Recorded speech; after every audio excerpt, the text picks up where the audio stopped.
And I will see a lot of posts, a lot of comments. I just meant analysis. It's really showing what was given under the coalition government to workers and what we're benefiting from. Now we see this government who really haven't done anything substantial for our public servants and our teachers coming out to give these grand announcements. If you were working for 100,000, when you get your 8%, you don't get a $8,000 salary. But when you go to the shop, you go to the market, the prices continues to climb. The prices continue to go up all the time. You go to the market, cheese gone up, milk gone up, basic things, rice, sugar, oil, these basic commodities. Now we're in a rich nation, and this is what is being given to us. I saw in the news also someone saying that the government, oh, it was Jack Leo, because I know he always has something to say about collective bargaining to the union and its affiliation to the coalition. Absolute nonsense. Workers' interests ought to be looked at. We should not be marginalized because of our political affiliation when it comes to that.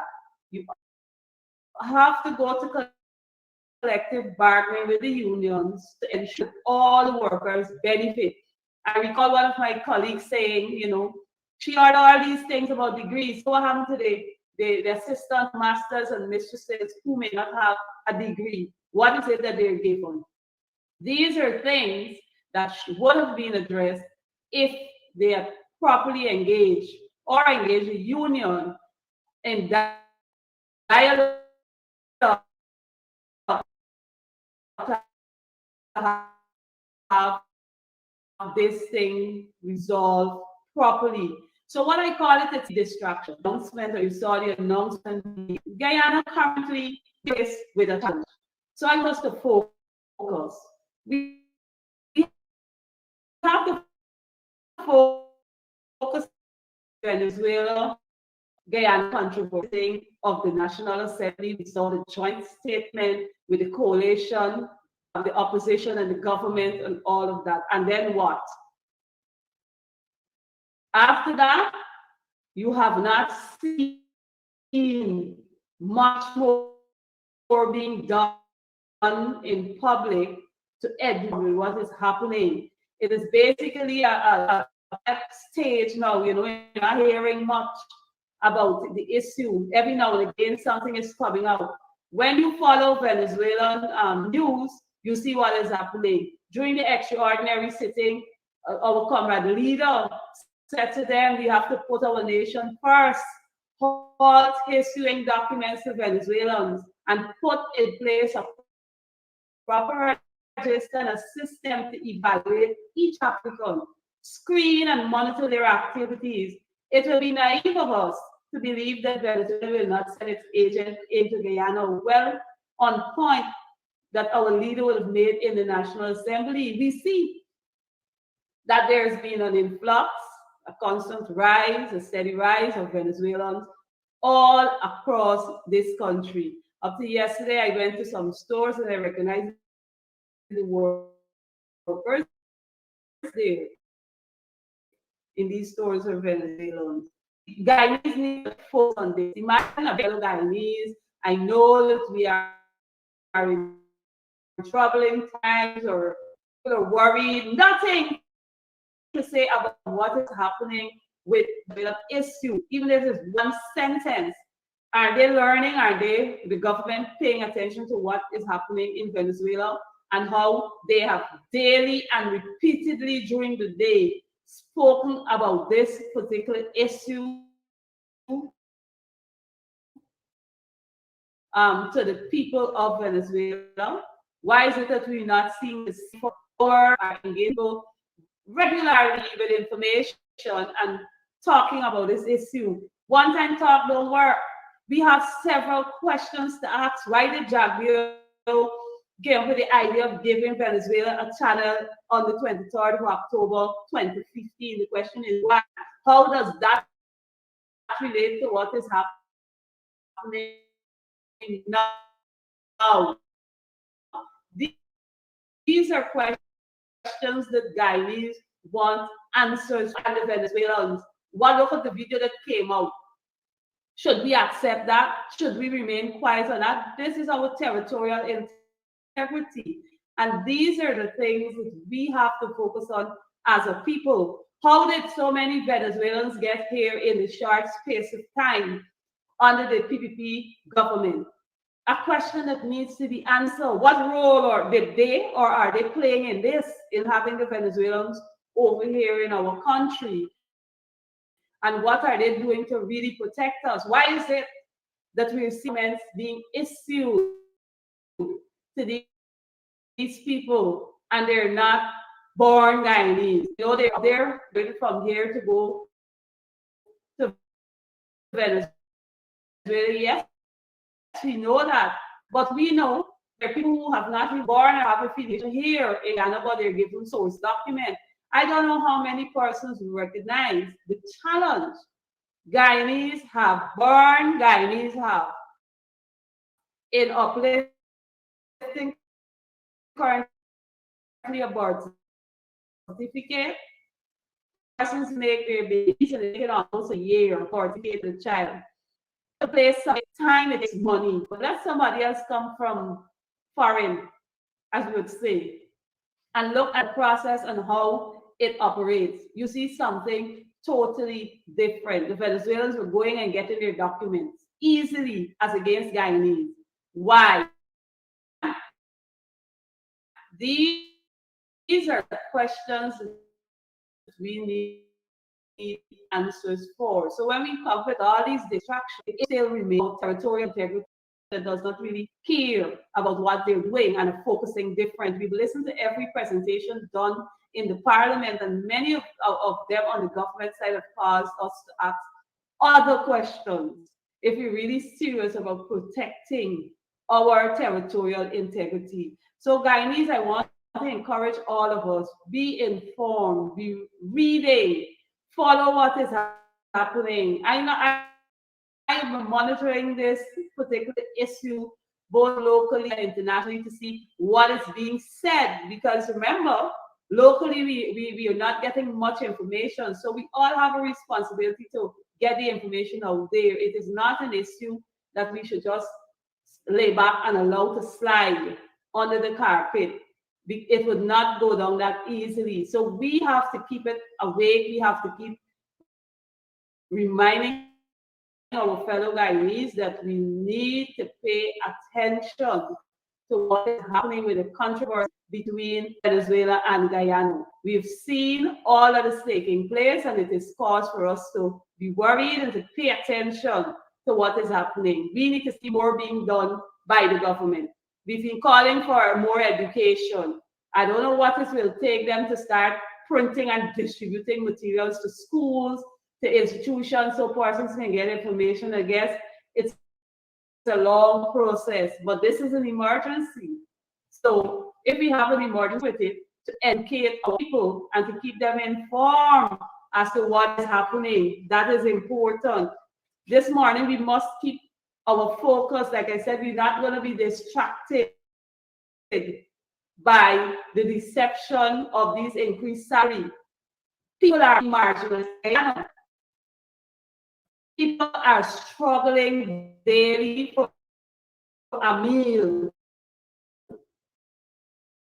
People are struggling to get by on their salaries to pay adequately for the families. What is happening with the issue of Guyana, the PPPC government of Guyana?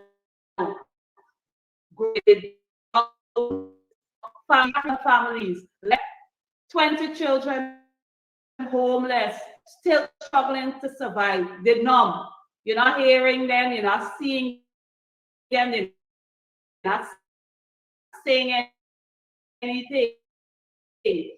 What is happening to the people at Hillfoot?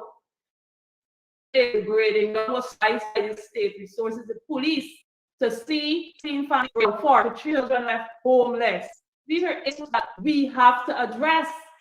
The Ilford people still await the promised land. All the meetings that were held with these people, with Lands and Survey, Ministry of Housing, and all of that. Not one of these individuals up to now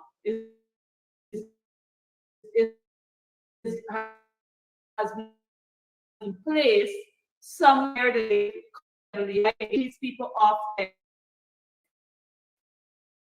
there, and nothing is happening, and you're not seeing the government moving or making any strides to ensure that these people are comfortable. They're displaced.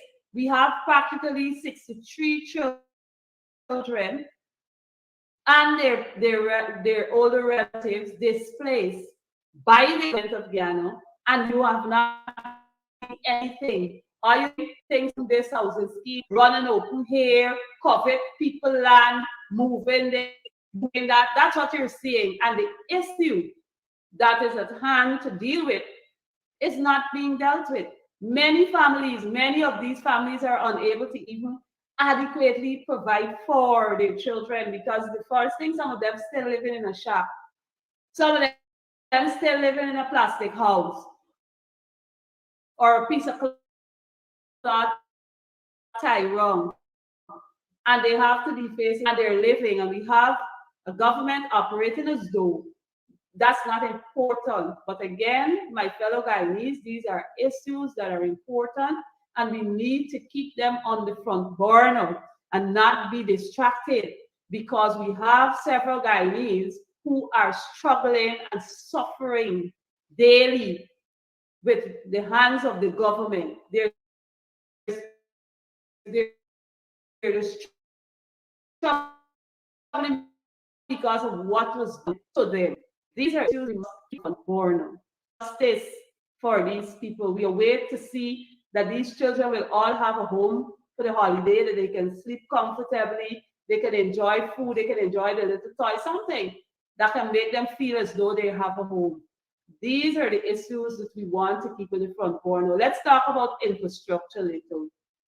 I would have made a post during the week after sitting in traffic 3 hours one day, 2.5 hours the next day. It's a normal thing. I have to leave home at 7 to get to work, structure work and roads and all of that. From my community, they block off our main road. The highway is supposed to pass. So apparently, Mocha Arcadia residents will be using the Mocha Access Road with the rate at which you're going on. So that is because they're bringing something across, they bust the road. You have a blockage in Providence, where they again close off there because they said a link in the road.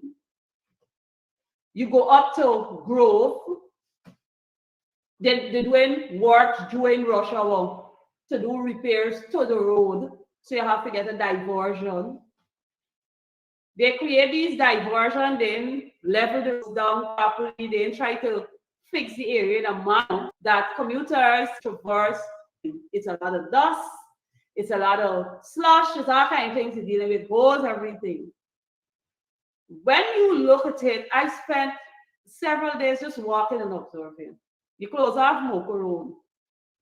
Sometimes if they work 3 or 4 hours, they do plenty work. You close off the road in Providence that link in. Everybody got to go through Greenfield Park, which is a narrow strip. And you got to take your time to get through. A lot of traffic congestion. Why are we closing so many roads and you're not working on all at the same time? That is my problem. We closing off. They have another small road in Providence that would help you to move through a little quickly. They're doing some work at the ground, putting in concrete drains at the ground. They block off the main road from traffic to sort them out to another road that is not even properly done. So you have that road closed, you have more road closed, you have another road in Providence closed. So you have all this traffic backing up from Diamond coming through, all the diverted traffic that's going wrong. And so what you find, commuters are sitting in traffic 3 to 4 hours to get from one place to another. And the question we have priorities, what sure as a nation that we can invest in machinery to have work done in the night where you have bright lights set up and you can do these works. Why is it that we're not working when we have less traffic? What you find when everybody headed to work for 8 o'clock,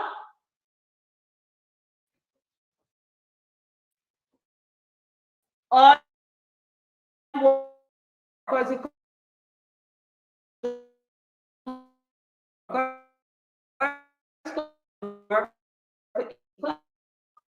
and they're starting work at 8 o'clock.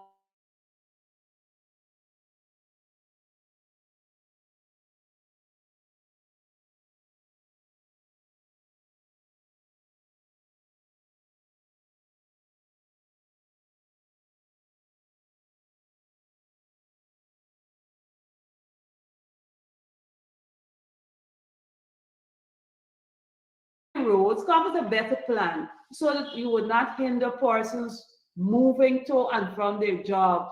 I will worry every day about the children who come down from Linden with the big buses. And you hear they're leaving, they starting pick up at 4:30 and they coming down. When you come down the traffic bank, and then they get to school, it'll be right. And the same thing to get back home in the afternoon. You find that a whole lot of hours. You're having the children frustrated. You're having the children getting tired, sitting 3, 4 hours in a minibus trying to get to school because there is no structural work to be done so that people can traverse comfortably in the area. So again, I call on the Ministry of Public Works to do better planning in the execution of these works. Y'all need to do better planning. You got to plan if you got to change the work hours for workers. You got to invest in machinery that they can work late in the evening or early in the morning, but you have adequate lighting where you have less traffic. And so persons can get about their day's activity without. I was amazed that we sat in 1 hour 20 minutes between DDL at Diamond to Diamond Head the other afternoon. So these are things that have to be looked at. If we do not do that, then we have issues. We have to pay the workers properly. We're willing to pay the foreign workers what they ask for, but we're not willing to pay the labor force in Guyana the monies that the workers ask for. So these are things that must be looked at, and I would hope that we will see some form of improvement. Or you're not going to do all these roads to close off one time.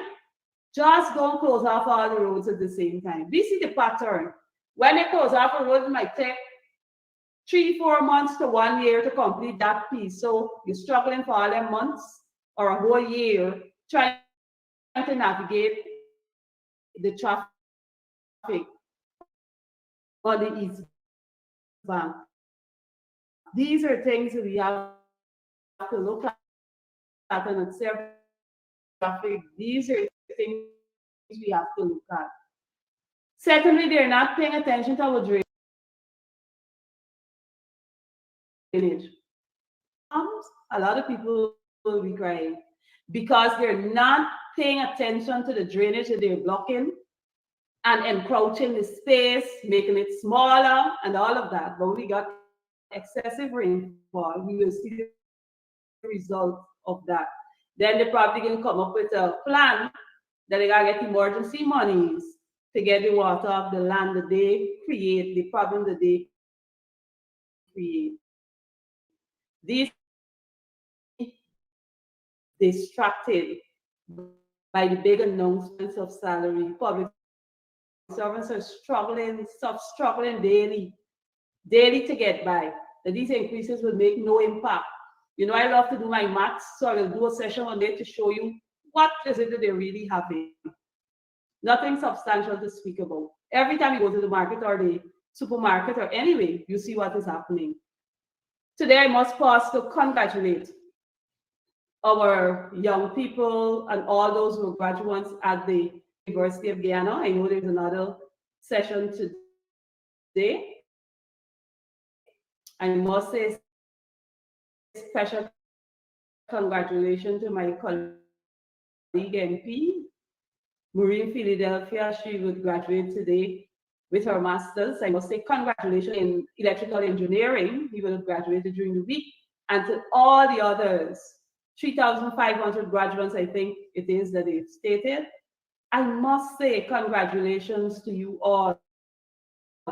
I trust that you will be well paid with your new qualifications, even as you step out to work.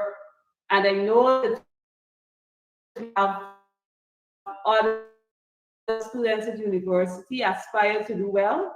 Graduation is always a special time, you have a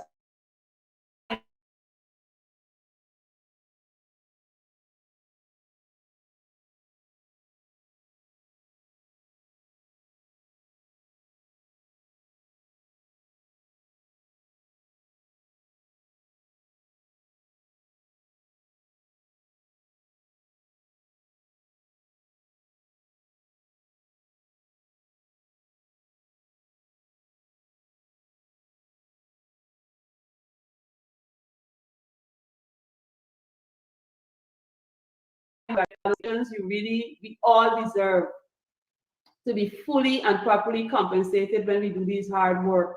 So for that, we have to keep pushing. I know our labor unions are very vocal in their work that they do to encourage the right thing being done to see workers compensated.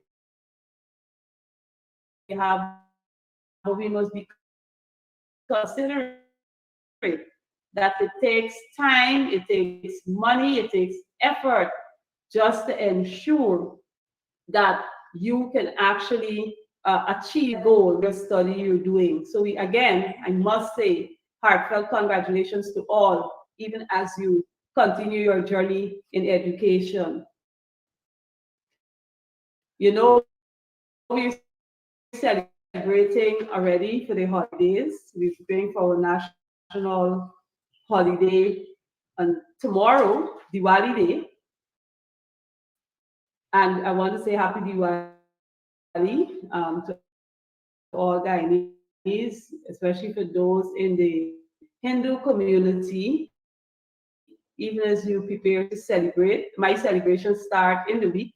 I always enjoy being able to see them take part in their Rangoli competition and all of that. I actually learned a lot this year from being with the students because I've never really paid attention to how it is done. You always look at the finished product and say, wow, this thing looks so nice and well laid out when they color the rice and they fix it up. But as you have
changed somewhat.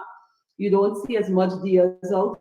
You see a lot of fairy lights, but there are few persons who maintain the tradition of using the deers. You see all the step, the walkway, and so forth. These are things that we enjoy as a Guyanese people. Our diversity in culture is very rich, and we should be privileged to cherish that opportunity and to share it with others where we go. So happy Diwali to all.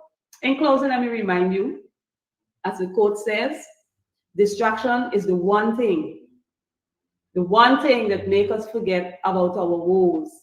Yet, it is also the source of our woes. I'm not telling you the source of our woes, but again, it says distraction is the one thing that make us forget about our woes. Yet, it is also the source. And so I trust that you will have an enjoyable weekend, rest of the weekend, and do enjoy your holiday. God bless you, and thank you all for tuning in. Goodbye.